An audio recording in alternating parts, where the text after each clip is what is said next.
What are we gonna do when we get back? What are we gonna do when we get back? I take a shower and hit the rack. Take a shower and hit the rack.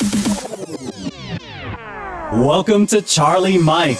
If you're a combat veteran with an entrepreneurial bug and want to know what highly successful combat veteranpreneurs are doing to transform their sacrifice and experience to create their visual reality, then this is dedicated to your inspiring and fulfilling future. And now your host, Dwayne Perrell. No way, gotta run, beat, lots of fun.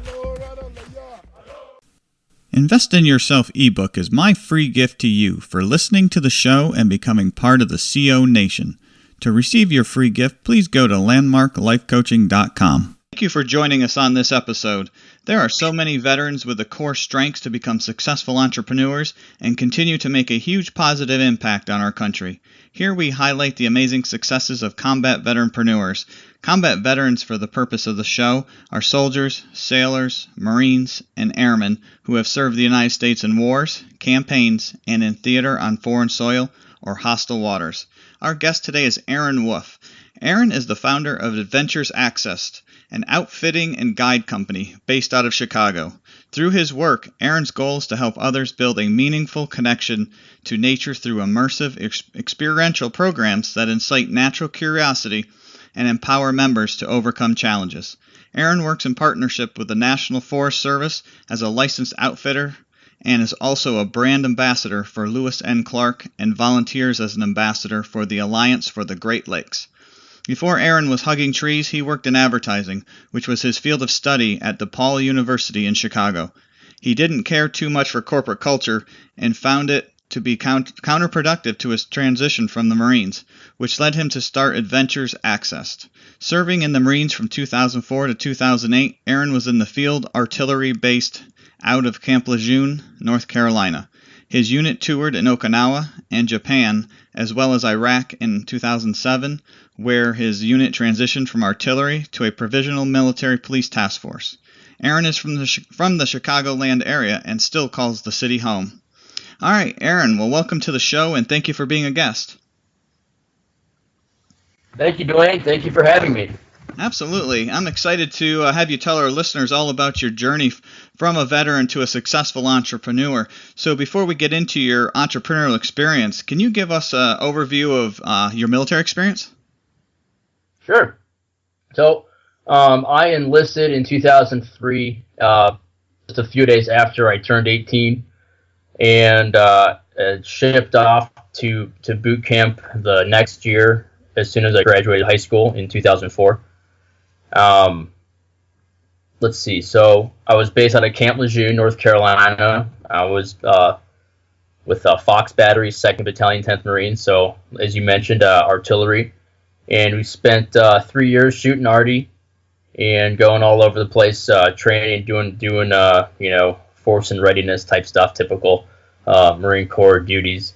We had a great time. I loved it. Artillery was really it's very powerful. We had a very special unit, and it just made the experience. It's all about who you're with and the people you're working with. So I loved every minute of it. In 2007, as you mentioned, we transitioned from artillery to a military police task force for a deployment to Iraq.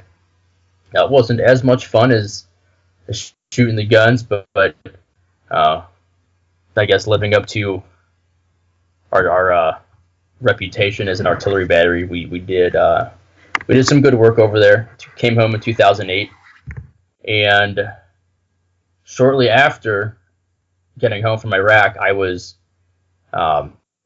my 4 years was up, so I was just essentially honorably discharged from the service after shortly coming home, and that was, I guess, kind of leads up to the transition of that all these veterans go through is just coming home from the service and standing there with your hands open, saying, "Well, now what?" Trying to figure things out. So it was definitely probably the biggest challenge I had faced was really just getting out of the service and adjusting to civilian life. Yeah, so as you transitioned out, did you go into college, or you just went and found, something you thought you'd be interested in? No, I went straight into college. I took, I think I took a few months off, which I don't know if that was the best thing, because you get into trouble, you get into the booze or whatever, and for me at least, I was having a rough time. I was all alone, living in my mom's basement, just kind of trying to figure things out. Picked up a crummy part-time security job, which was just did not make me feel like I was being used to my potential. But eventually, I did start school. I went to community college for 2 semesters in the suburbs of Chicago before transferring to DePaul University. I initially, wanted to be an educator. I wanted to teach high school English or history. I went through a really cool experience with my unit during a rededication ceremony for the division colors back in 2000, like early 2007, and I got really inspired by this old Marine story that I met, and it kind of put me into this just down this path of becoming a history teacher and inspiring others through our country's history. I soon discovered after a semester studying history that it is very scholarly, and I'm not. It's not how my mind works, and I love a library. I love to read, but I cannot dedicate as much time and focus it to the discipline of history that would be required to earn a degree. So I I sat down with a career counselor and told them a little bit about what I like to do, and I don't know, actually, I don't even really recall how I wound up in advertising, but it was a good fit. It was a good study. It's pretty easy. I wasn't looking to rack my brain on anything, but it was a fun and engaging field of study for me, and I ended up going into that field for a couple of years after college graduation. Yeah, so as you're, transitioning into, that field, so you're always in a, in that cycle of transition, right? You go through the typical transition where you're leaving what you know, you're trying to figure out what you're going to become, and there's that wasteland somewhere there in between where you're doing all this reflection and, and contemplating, is this the right path? And this is one thing that veterans face a lot as they transition, is you transition out of the military, and then like you, if you go into the college environment, so that's one transition, and now you've got your degree. Now you're going through the whole transition cycle again in itself. And even though you have a degree in a particular field, doesn't always mean that's going to be the field that you actually end up working in. So then you're, trying to debate, is this really what I should be doing? And for a lot of veterans who've been able to do some pretty amazing things, it's quite a hard question to answer, because you've already served such a greater purpose. It just seems like other things pale in comparison to that. And so as you got into the marketing field, did it seem right once you got in there, or was it right from the beginning you're kind of like, I still don't even know if this is it? Well, one, like you used a word that really stuck out, that the wasteland, and I like that. That fits right in with the transition, and I'll say that I was very lucky, and if there are any veterans listening that are making that transition right now, or active duty guys who are going to transition, make sure you've got a really strong support network, back home, friends from, just friends in the area, or just guys that you served with, because that made my life incredibly easy during my transition, which was kind of tough. I was lucky enough to have some Marines that I served with come out and live with me in Chicago and go to school with me, albeit at a different college, but still had these guys that I knew and trusted by my side, and had a very strong network of friends from high school that were still in the area. So I was very fortunate. But to your question, as soon as I started working, everyone has this grand vision when they're studying in college, and I don't think it's uncommon for anybody. It's just like graduating boot camp. You're so pumped, you're gonna I don't know, change the world or do the best that you can, and the world hasn't beaten you down yet. And I know that sounds really pessimistic, but that's how I was, bright-eyed and bushy-tailed, getting into the workforce at a large ad agency, and it was not what maybe not what I expected. It wasn't what I needed or wanted. I was cast into the mold of the veteran. I was the only veteran on my team, and maybe in the entire agency of, like, I don't know, 2,000, there must have been like three other guys who had served. So I was immediately put in this, pigeonholed into the guy who was in the Marines and the guy who's just different because he went down this different path and then he went to college and somehow he's here. So it was, I butted heads with a few people.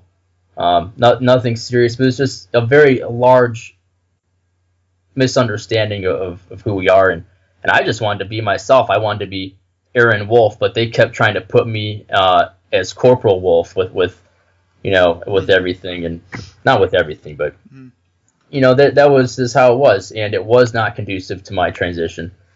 I really just wanted to be me and do what I wanted to do things that made me happy. The work itself was not making me happy at all. I didn't find it rewarding, and what, as you mentioned earlier, having a higher purpose, at an entry level role at an ad agency was not exactly what I thought was going to be, the first rung in the ladder, for me at least, having the experience I had, as a 22-year-old fire team leader in Iraq. Coming back to Chicago and being 26 when I entered the job force, and so yeah, it wasn't I guess it wasn't in line with my goals or with my expectations for how I could be utilized in a big company like that. Yeah, it was very. I was gonna say, I think that's a very common thing that happens to our veterans as well.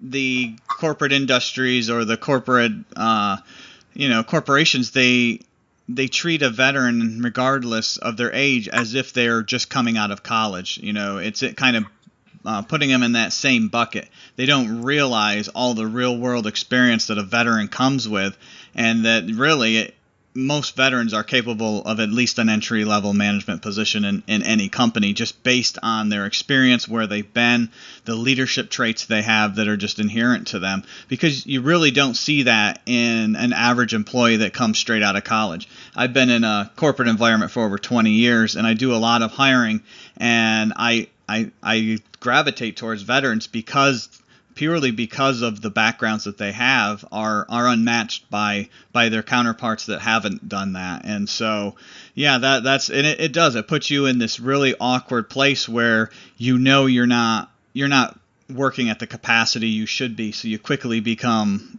disenfranchised with the whole process. And then now you're in the political environment, right? Very bureaucratic within corporations, and you got to figure out how to work that system. And you don't have your buddy on the left and your buddy on the right. You've got two competitors on the left and right that are in the same company. Yeah, that's a great way to put it. Now, I remember being scolded for trying to direct a guy who was new and underneath my role. So he was kind of like the team assistant, but working closest with me. And when I would delegate some duties to him, I got chewed out for it. What is he here for? And what am I here for? It was silly. But that's, that happens. Yeah. Yeah. So as you were kind of dealing with that, is that when you got the entrepreneurial bug, or how did it come about that you decided you were going to become an entrepreneur and do something like Adventures Accessed? Oh, so yeah, that's the question. I was at this time, this whole, while I was just kind of being pigeonholed into the guy that, the office veteran or whatever, however you want to phrase it. I was spending a lot of time outside. It was the place for me to get away, and a place that I had always kind of connected with. In a place that made me feel complete and whole. It made me feel like Aaron Wolf and no longer like Corporal Wolf or or the guy, on the other side of the Excel spreadsheet or whatever. So spending time outside was really the kicker for my transition. It was the thing that made me the happiest. I've started becoming very in touch with the natural world and very empathetic to the planet. So I kept spending more and more time outside, and I would come back to the office feeling great with these great stories that I wanted to share with people, and I wanted other people to experience this with me. And no one ever had the opportunity to go with me because it was a matter of equipment and logistics and time and all these different issues. So while this is happening, while I'm wanting to share this experience with people, I'm incredibly miserable at my desk, and I'm thinking like there's got to be a way out of this. It is the industry itself. It's a ton of fun. It just wasn't working for me, and I could have stayed in, and I could have a very successful career right now, but I just wanted out, and I took the challenges that I was facing with trying to get my friends outside with me, and thought like, why can't basically why not turn this into an opportunity? Why don't I provide all the equipment? Why don't I shuttle people out, and why don't I find the best places in the area to get off the beaten path and build a connection in nature and build a connection with the people you're with, and then from there just kind of jump. So a little unknown secret, I started writing a business plan at my desk and could not do it. It's a ton of work. It's a gigantic document that is just a ton of writing and requires every ounce of focus. So I made the decision to quit my job, and I picked up a part-time gig to make my bills, and I dedicated all my free time to writing a business plan so I can get financing, and that's kind of how it started. It was born out of my dissatisfaction with my career, and then through my passion to be outside and to understand the natural world, and for other people to understand the natural world. And it's become my philosophy now that human beings have become so far removed from the planet. We just use and consume, and we take such poor care of this place. It's our home. We only have one place like this, and we're destroying it. So I feel if I can get a few people out there to really, really connect and have a very positive experience outside with limited resources, and they believe in what they're capable of, and they come back and share these stories with their friends, the snowball effect, and people will be a little more conscious and a little more aware of the issues that are happening around the globe. Yeah, absolutely, and that's a great philosophy because, so many people spend all their time, like you said, sitting at a desk, sitting in a cube, sitting in an office somewhere. The day goes by, you see the morning, you see the night, and that's it. And, so many places you go, you see people that just are throwing things out of their vehicles on the highway and anywhere you go, and it's just, you can tell they really don't have that appreciation. So that's great to have people that do care to that extent, and then are leveraging that beauty to create an experience for those that, can really benefit from it. So, all right, listeners, we're going to go ahead and take a quick commercial break, and when we come back, we'll get into more of what Aaron has been actually doing with the business, those that he's serving, and how, he's kind of growing the business over time. So we'll be right back. Landmark Life Coaching's vision is to be the nation's premier coaching partner for inspiring and empowering those in transition. They partner with courageous groundbreakers and transitioning veterans to create fulfilling and empowering futures that they desire. They have partnered with various entrepreneurs and transitioning veterans to leverage their core strengths and implement the framework for the future they always dreamed of. Could you or anyone you know benefit from a success partner to bring clarity to your future or their future? If so, please check out landmarklifecoaching.com for more information and charliemikepodcast.com for the Charlie Mike Podcast, showcasing the successes of combat veteranpreneurs. Okay, we are back with Aaron Wolf, the founder of Adventures Accessed. Before we went to break, Aaron had been giving us an overview of his military experience, how he transitioned out, some of the challenges he faced, as well as how he moved into college and then off to, a standard job, which, was less than satisfying along the way. And it allowed him to really understand where he needed to be, and that was outdoors. And so born out of that was Adventures Accessed. And so now that we kind of understand where Aaron's been and how he came to where he is now, we'll get into more of what are some of the experiences he's had as an entrepreneur that are very valuable for the rest of us that are entrepreneurs or looking to be entrepreneurs can leverage. So Aaron, as you're going down your entrepreneurial path, did you go through any of the standard veteran training programs that are out there? Did you utilize any of those? Yeah, I did. I went through the EPIC program at Bunker Labs at their headquarters office in Chicago. So very lucky to be located in the city and have Bunker HQ right there and have access to the entire team. So I went through the EPIC cohort a couple years ago. It was a great experience, and I know the program is only getting stronger and stronger. It was a huge help. I made a ton of great friends who were just going through the same thing. And just the networking alone, having exposure to investors or just to serial entrepreneurs who've been there and kind of seen everything. It was I can't say enough good things about it.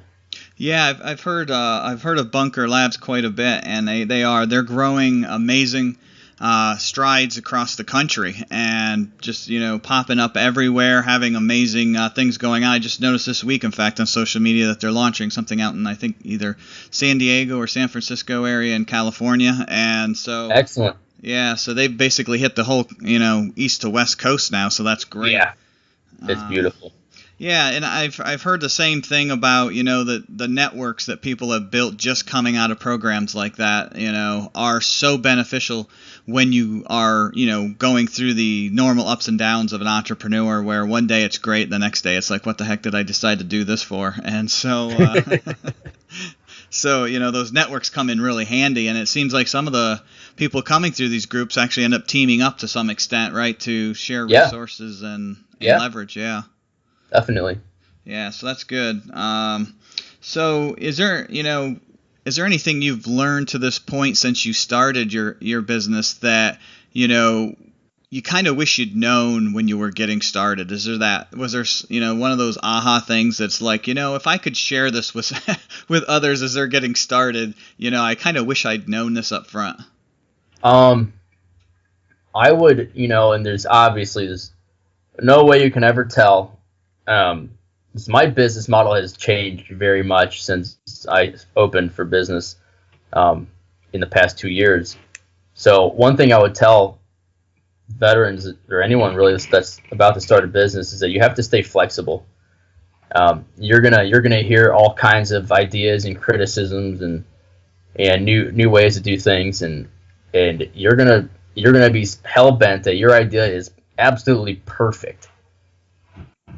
And it's probably pretty damn good, but you have to be flexible and listen and know that things are going to change. And what you have on paper on your your original business plan or your model, on day one, it's not going to be the same, at day 365.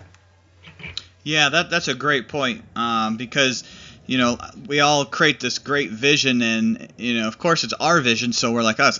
How could it not be right? Right. Look what I did. It's a work of art. That's right.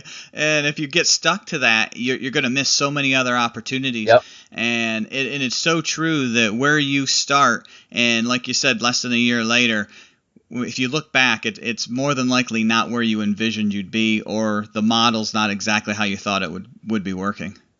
Yeah. And if I didn't bend, I don't think I'd have half the opportunity that I've had, and it'd be a lot harder today without, just having a little more flexibility and being less stubborn. I'm one person. I've only had the experience of of my life. So I mean, how can I possibly know better than anyone else? And that's I always just try to listen a little bit better. Yeah, no, that's a great point. So, give us a little kind of overview of what you guys do at Adventures Access. Yes. So, on paper, we're an outfitting and guide service. We provide all the resources for individuals, groups, and teams to build a meaningful connection to nature and each other. We do a number of different programming, from just straight immersive backcountry experiences for groups or friends or random people, to developmental capstone courses for teenagers. We do a lot of work with urban and at-risk youth. We even mesh in a little bit of wilderness therapy programming in there. I'm not a therapist, obviously, studying advertising, but what I have been able to do is apply my experiences with dealing with certain